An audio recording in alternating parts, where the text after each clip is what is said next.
এই গরমে বানিয়েছিলাম হালকা জলখাবার ওটসের চিলা। কী দিয়েছিলাম তাতে সেটাই শেয়ার করছি। একটু বেসন, ওটস আর আটা। আপনারা আটার বদলে ময়দাও ইউজ করতে পারেন। আর দিয়েছিলাম সাথে হচ্ছে দুধ, ক্যাপসিকাম, একটু আদা। আমি একটু নুন ইউজ করেছিলাম, কোনো মিষ্টি ইউজ করিনি। আপনারা চাইলে মিষ্টি ইউজ করতে পারেন। এখানে আমি ওটসটাকে নিয়ে নিয়েছি আর এর মধ্যে নিয়ে নিয়েছি দুধ। এবার এটাকে আমি একটুখানি মিক্সিতে মিক্সিং করে নেব।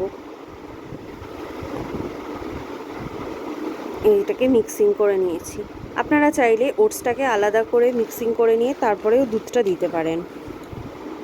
এবার আমি একটা ব্যাটার তৈরি করব আটা, বেসন আর ওই দুধ দিয়ে আর ওটসের যে মিক্সিংটা ছিল সেটা দিয়ে।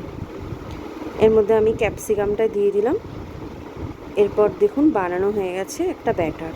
এর মধ্যে আমি একটু আদাও দিয়েছিলাম আর নুন দিয়েছিলাম। মিষ্টি আমি ইউজ করিনি, আপনারা চাইলে মিষ্টি ইউজ করতে পারেন। এটা বাচ্চাদেরও আপনারা দিতে পারেন। এখানে ফ্রাই প্যানটাকে বসিয়ে দিয়েছি গরম করতে। এবার এর মধ্যে একটু তেল দিয়ে দিলাম।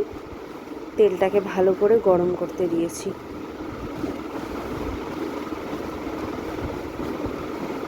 ব্যাস, এবার ওই ব্যাটারটা দিয়ে দিয়েছি।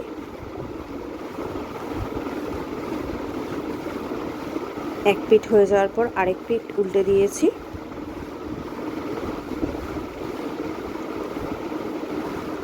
ব্যাস, রেডি হয়ে গেছে আমাদের চিলা পরোটা। এরকমভাবে বানিয়ে নিলাম ওটসের চিলা পরোটা। এটাকে শুধুও খাওয়া যায়, আপনারা চাইলে তরকারি দিয়েও খেতে পারেন। Thank you.